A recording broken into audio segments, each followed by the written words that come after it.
If you ask me if I could take you to the moon, I will not do your my heart. I don't want friendship. No, just wanna let you feel like you're inside my heart.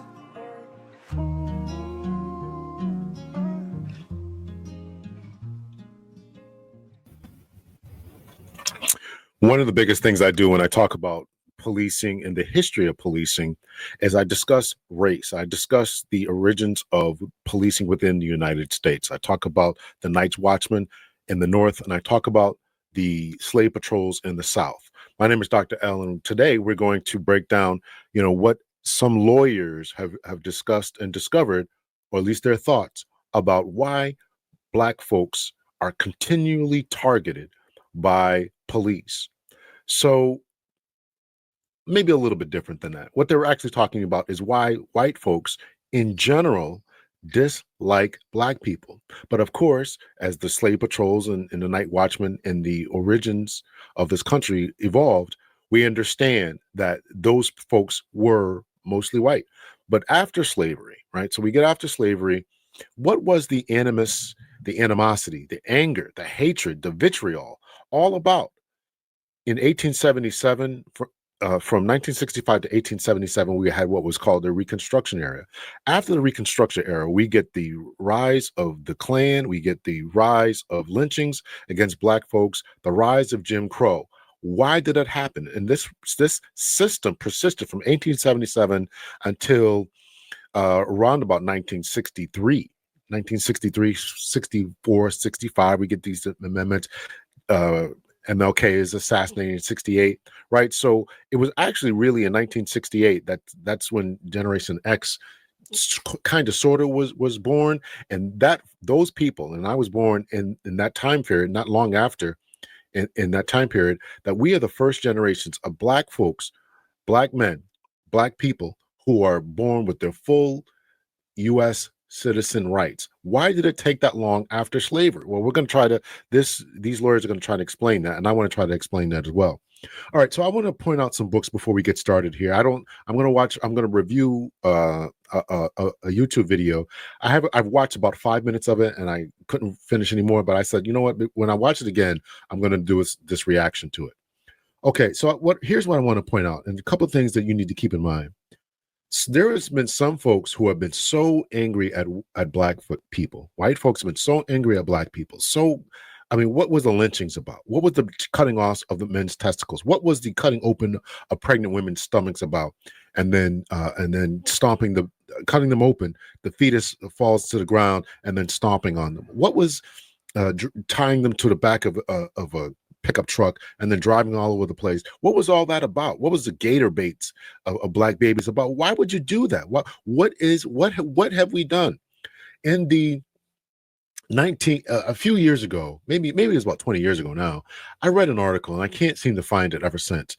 But I thought it was by a guy whose name was Robert Ingersoll, but I can't find it, so you can't hold me to this. Anyway, what I think that he or some other orator of that time asked a question, and he was living in the 1890s or so, going around the country giving speeches. Robert Ingersoll was. I'm pretty sure it was him. I'm like 90% sure, but I can't find it to verify it. He was going around the country talking about why do white people hate Black people so much? We've never kidnapped them. We never raped them. We never did all these things that we were accused of doing. We didn't want revenge. Even after slavery, right? We hired them. We owned businesses. We tried to reign justly. When we entered into politics, we tried to be just and do the right thing. We didn't hold any type of animosity. Why is it that this continues to haunt us? Even until today, I would argue till today, 2025. When we get the rise of Trumpism, and there's another video I can show concerning that. In fact, here it is. Here's a video I just watched today called Donald Trump is a Racist. We need to call it out. Stuart Stevens Live. It's from the Lincoln Project, a very right wing or right side of the aisle type of format. So why? So it's not just me saying this. This is a white guy saying this, right? What is going on in 2025? We got ICE agents running around out here. We've got Proud Boys, all this type of stuff, right? And what is all this about? What was the MAGA movement really about, right? Where's the Tea Party after Barack Obama was elected? I mean, all this. This is all what we're going to try to discuss for today.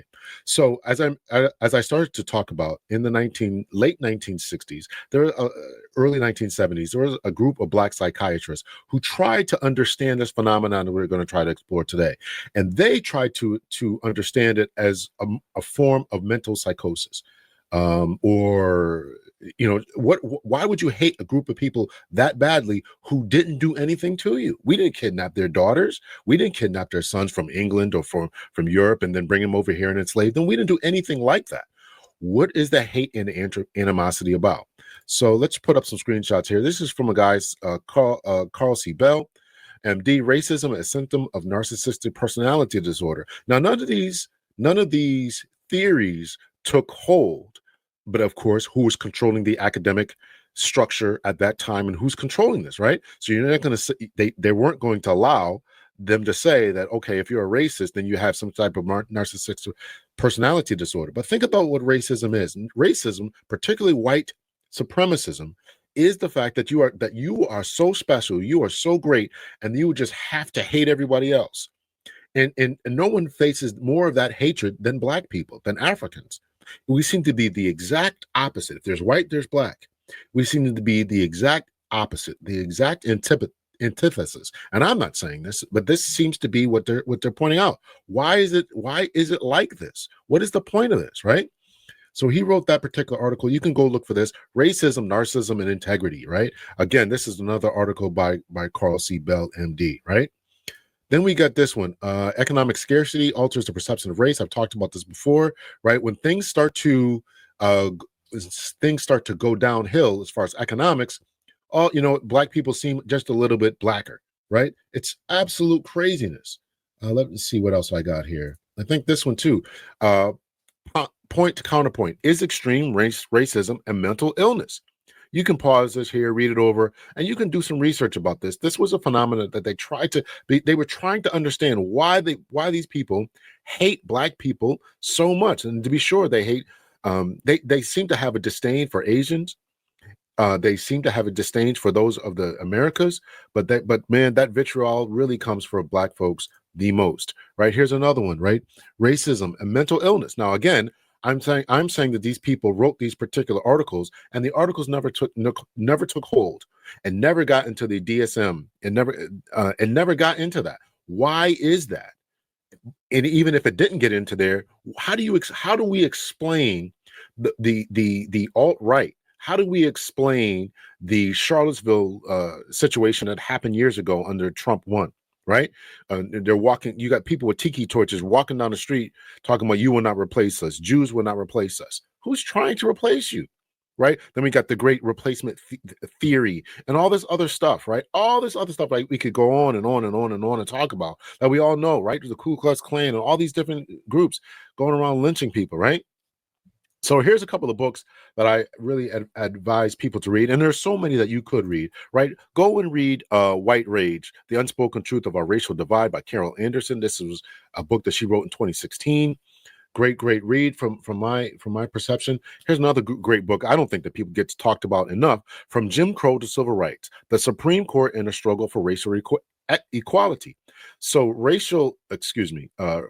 Carol Anderson, in this book, White Rage, talks about what was going on in the time period of 1877, up until the 1960s or so. And a great book, but she talks about the different stories of tragedy, people being swindled out of their homes, and the police force against them, and everybody was in on it. I've often talked about that. Not every single white person, of course, and don't misconstrue what I'm saying and trying to say that I'm trying to say all white people are racist. That's not the point. It's not all white people don't like Black people. Of course not. But there seems to be this virulent strain that goes through much of white communities against Black folks, and we just don't understand why. So, Shalom. Welcome to another video. And as always, before I get started, I want to give all praise, honor, and glory to the Heavenly Father and His only begotten Son, Yahweh, Bahasham, Yahweh Shai, Bahasham, Rakhwadash.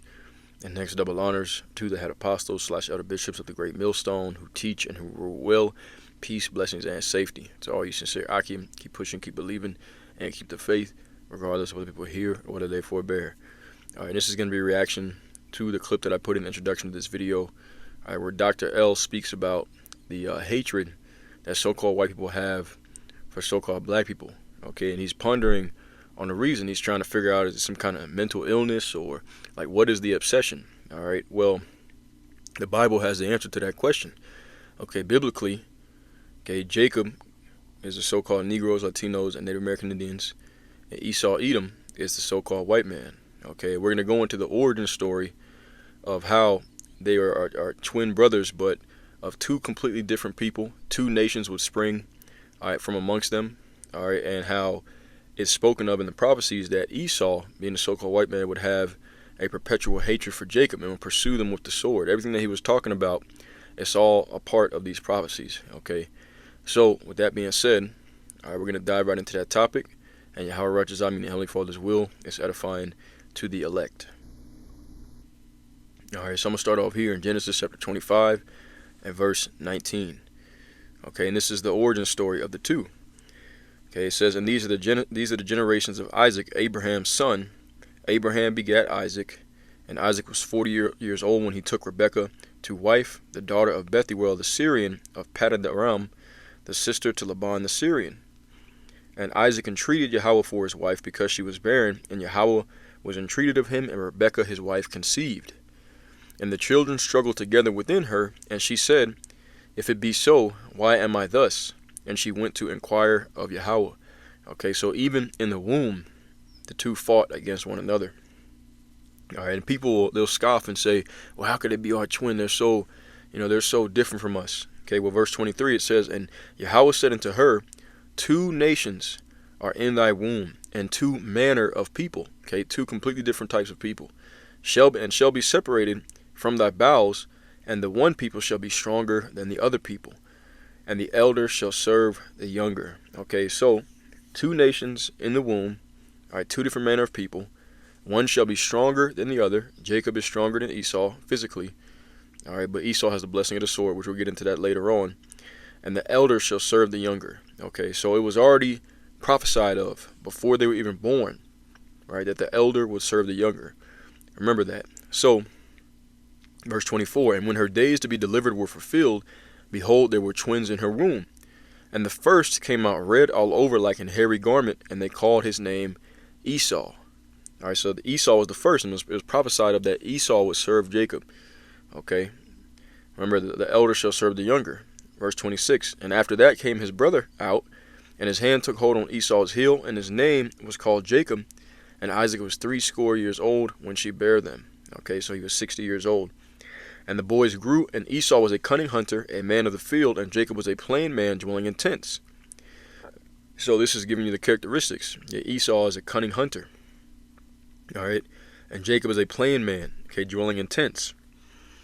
All right, so they like to, make fun of Jake, for being people of the field. It's like a people of the, you can say of the field, like when Jacob was over there in what's known of as the southern kingdom, known as what's known of as Africa. All right, because the southern kingdom was pushed out into the interiors of Africa. Okay, they were dwelling in tents. Same with over here in the Americas, the northern kingdom of the Israelites. Same thing, those teepees. Okay, and then Esau, one of his characteristics is that he's a cunning hunter. All right, so that's why they excel so much at killing. All right, and they love to go out there. Like you go to the Edomite's house and they'll have a big deer head, up on the wall. Okay, so this is part of their characteristics. It says, and Isaac loved Esau. He did eat of his venison, but Rebekah loved Jacob. And Jacob sod pottage, and Esau came from the field, and he was faint. And Esau said to Jacob, feed me, I pray thee, with that same red pottage, for I am faint. Therefore was his name called Edom. All right, which I believe means red. Okay. Matter of fact, let me go ahead and go into that, if I'm not mistaken. I just want to make sure I got it correct. Okay, that word Edom, Adam. All right, it says, yeah, red. Okay, so I was right. It means red. So let's go back. All right, and of course, they're also red, and as in their blood shows through their skin. Okay, that's why they have that reddish, hue. Okay, when they get angry, they get red or pink. Okay, different shades, a different shade of red. But it says, continuing on. Okay, Esau told his brother Jacob to feed him, and Jacob said, "Sell me this day thy birthright." And Esau said, "Behold, I am at the point to die. What profit shall this birthright do to me?" And Jacob said, "Swear to me this day." And he sware unto him, and sold his birthright unto Jacob. Then Jacob gave Esau bread and pottage of lentils. He did eat and drink, and rose up, and went his way. Thus Esau despised his birthright. So, okay, the birthright, generally, the firstborn son is the one who inherits the blessings of the father. Okay, but it was already prophesied of when they were in the womb that the elder would serve the younger. Okay, so the birthright was already promised to give to the second son, which was Jacob. And then here it was solidified, okay, because even though Jacob supplanted Esau, all right, and sold his birthright, all right, it's like even though Jacob supplanted Esau and Esau sold his birthright to Jacob, it was already planned for it to be that way. All right, now we're going to go to Genesis, the 27th chapter, okay, because the blessing is about getting ready to be passed out, okay, and it said that Esau despised his birthright. All right, now, okay, we're going to go to here in Genesis 27, okay, Jacob deceived his father in order to receive that birthright, but remember, it was already sold unto him anyways, and it was already promised unto him from the beginning, before the two were even born. But let's go ahead and read Genesis 27 and verse 1. It's entitled Jacob's Deception. And it's kind of funny that it's entitled that way, because the people who organize the Blue Letter Bible, okay, they're Edomites themselves. So it's just fun. You could tell who's an Edomite, based off how they respond to this story. Okay, Jacob did supplant him, but it was already promised to him. But an Edomite would say that it's a stolen blessing. When it wasn't stolen, Esau sold it to him, but they despised that birthright. And this is a part of that ancient hatred that we still see playing out today. Okay, it's because Esau, all right, wants to keep that birthright. They want to be the blessed of Isaac. Okay, because you go to Romans, the 9th chapter, it says, "In Isaac shall thy seed be called," meaning that the blessing was given to Abraham and then down to Isaac. Okay, Esau wanted to be given to him, but instead it was given to Jacob. Okay, and they despised that fact. All right, that's the reason why in the video, even the lower level Edomites, they're not conscious of the fact that, they hate Jacob so much. They hate so-called Negroes in particular, like you said in the video, all right, because of that birthright. All right, in the video, Dr. L was talking about how he said that they talk about being replaced. Okay, we will not be replaced, etc., etc. Okay, the reason why they're saying that, like I said, whether they're cognizant of it or not, is because deep down inside they know that their kingdom is coming to an end, and they know that their successors are going to be the Israelites, the same ones that they've beat and brutalized, okay, which is Jacob. So let's continue on though. Genesis 27:1. "And it came to pass that when Isaac was old and his eyes were dim, so that he could not see, he called Esau his eldest son, and said unto him, My son. And he said unto him, Behold, here am I. And he said, Behold, now I am old, and I know not the day of my death. Now therefore take, I pray thee, the weapons, thy quiver and thy bow, and go out into the field, and take me some venison, and make me savory meat, such as I love, and bring it to me, that I may eat, and that my soul may bless thee before I die. And Rebekah heard when Isaac spake to Esau his son, and Esau went to the field to hunt for venison, and to bring it. And Rebekah spake unto Jacob her son, saying, Behold, I have heard thy father speak unto Esau thy brother, saying, Bring me venison, and make me savory meat, that I may eat, and bless thee before Yahweh, before my death. So, okay, his mother Rebekah, all right, she overheard the conversation between Esau and Isaac, all right, and she told Jacob, what they was talking about. Okay, so continuing on, verse 8. Now therefore, my son, obey my voice according to that which I command thee. Go now to the flock, and fetch me from thence 2 good kids of the goats, and I will make them savory meat for thy father, such as he loveth. And thou shalt bring it to thy father, that he may eat, and that he may bless thee before his death. And Jacob said to Rebekah's mother, Behold, Esau my brother is a hairy man, and I am a smooth man. My father, peradventure, okay, meaning opportunity, will feel me, and shall I shall seem to him as a deceiver, and I shall bring a curse upon me and not a blessing. And his mother said unto him, Upon me be thy curse, my son. Only obey my voice and go and fetch me them. And he went and fetched and brought them to his mother, and his mother made savory meat such as his father loved. And Rebekah took goodly raiment of her eldest son Esau, which were with her in the house, and put them upon Jacob her younger son. And she put the skins of the kids of the goats upon his hands and upon the smooth of his neck to make him appear hairy. And she gave the savory meat and the bread which she had prepared into the hand of her son Jacob. And he came unto his father and said, My father. And he said, Here am I. Who art thou, my son?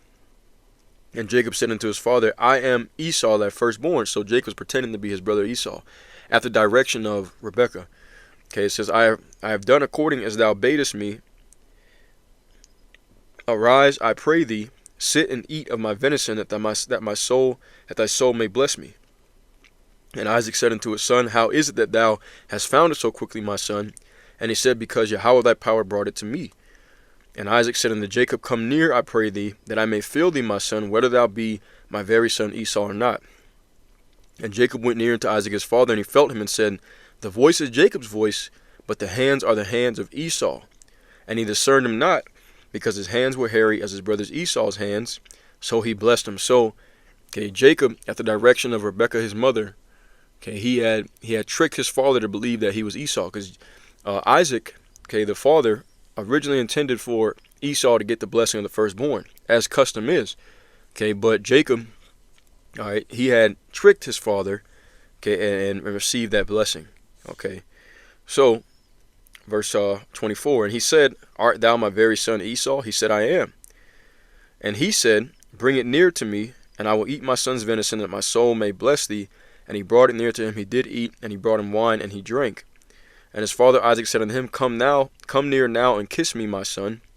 And he came near and kissed him, and he smelled the smell of his raiment, and blessed him, and said, See, the smell of my son is as the smell of a field, which Yahweh hath blessed. Therefore Yahweh give thee the dew of the heaven, and the fatness of the earth, and plenty of corn and wine. Let people serve thee, and nations bow down to thee. Be Lord over thy brethren, and let thy mother's sons bow down to thee.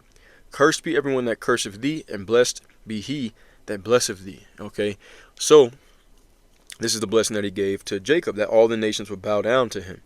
And that's going to be fulfilled in the kingdom of heaven when Yahushua returns, who the world ignorantly calls Jesus. Continuing on, verse 30. You see, and like I said, Edomites are the ones who run this app, the Blue Letter Bible, so they entitled it the stolen blessing. But remember, in Genesis the 25th chapter, Esau had sold his blessing to Jacob, and it was already prophesied of that the blessing would go unto Jacob. The elder would serve the younger. So continuing on, Genesis 27 and 30. It says, And it came to pass, as soon as Isaac had made an end of blessing Jacob, and Jacob was yet scarce gone out from the presence of Isaac his father, that Esau his brother came in from his hunting. And he also had made savory meat, and brought it unto his father, and said unto his father, Let my father arise and eat of his son's venison, that thy soul may bless me. And Isaac his father said unto him, Who art thou? And he said, I am thy son, thy firstborn Esau. And Isaac trembled very exceedingly, and said, Who? Where is he that taketh venison, and brought it me? And I have eaten all before thou camest, and have blessed him. Yea, and he shall be blessed. And when Esau heard the words of his father, he cried with a great and exceeding bitter cry, and said unto his father, Bless me, even me also, O my father. And he said, Thy brother came with subtility, and hath taken away thy blessing. And he said, Is not he rightly named Jacob? For he has supplanted me these 2 times. So this is, Jacob's name is to be a supplanter. So he tricked Esau twice, but he didn't really trick him. Esau sold it to him. It says, He took away my birthright, and behold, now he hath taken away my blessing. And he said, Hast thou not reserved a blessing for me? And Isaac answered and said unto Esau, Behold, I have made him thy lord, and all his brethren have I given to him for servants, and with corn and wine have I sustained him. And what shall I do now unto thee, my son? And Esau said unto his father, Hast thou but one blessing, my father? Bless me, even me also, O my father. And Esau lifted up his voice and wept.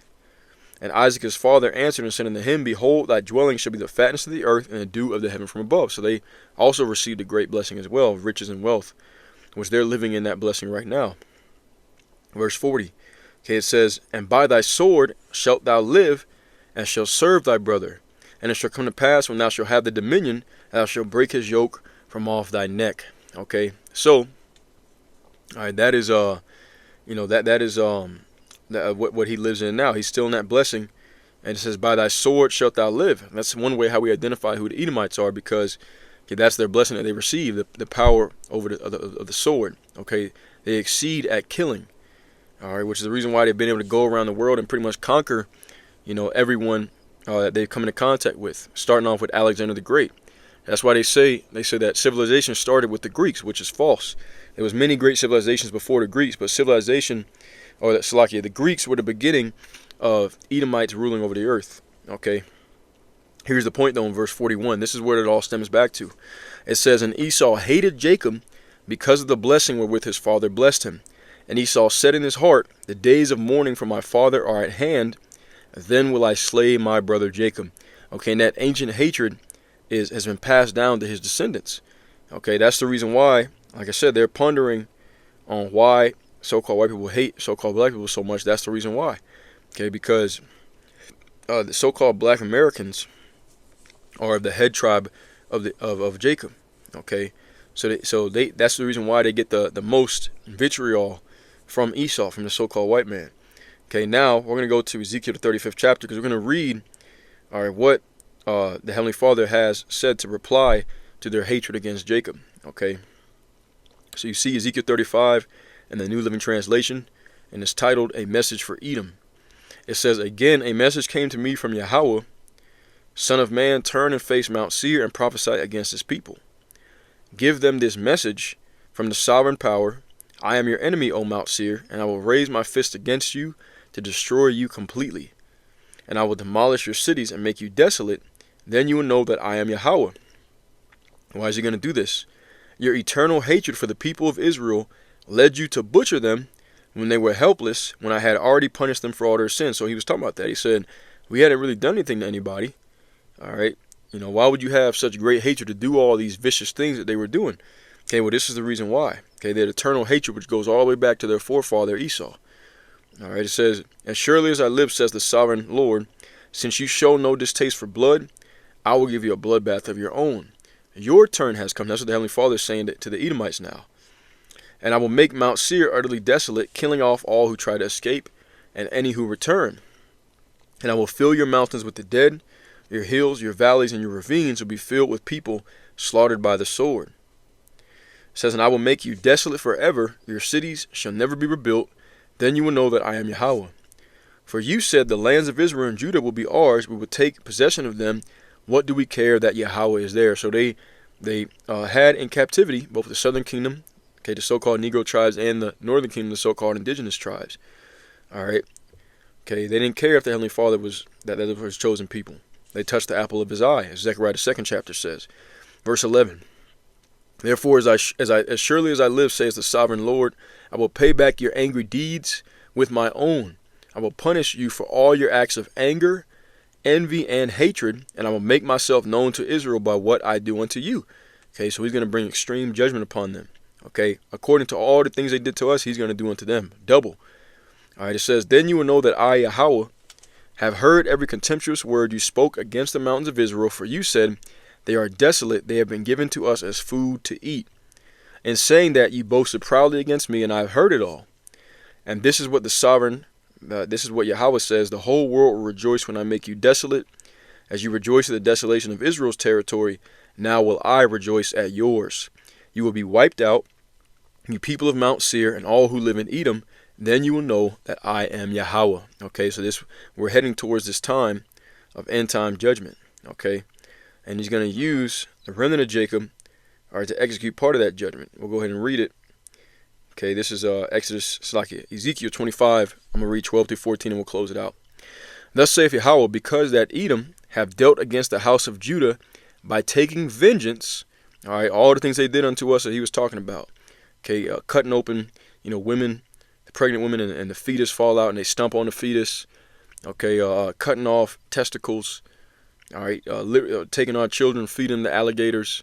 All right, all these things that they did. Okay, the Heavenly Father said He's gonna punish them according to all the things they did unto us. All right. So because that thou hast dealt against the house of Judah by taking vengeance, and hath greatly offended and revenged himself upon them, therefore thus saith Yahweh, I will also stretch out mine hand upon Edom, and will cut off man and beast from it, and I will make it desolate from Teman, and they of the Dan shall fall by the sword. And I will lay my vengeance upon Edom by the hand of my people Israel, and they shall do in Edom according to mine anger and according to my fury, and they shall know my vengeance, saith Yahweh. Okay, so this is what happened. This is the reason why. Okay, they hate Jacob because of the blessing. All right, and this is the end result of that. Their end result is that they're going to be punished according to all the things that they did unto us. Okay, and that's a beautiful thing. So I'm going to end it there. All right, Heavenly Father's will. It was edifying as always. I'm going to give all praise, honor, and glory to Yahweh, Bahasham, Yahweh Shai, Bahasham, Rachash. And until next time, Shalom, and Abide Babal.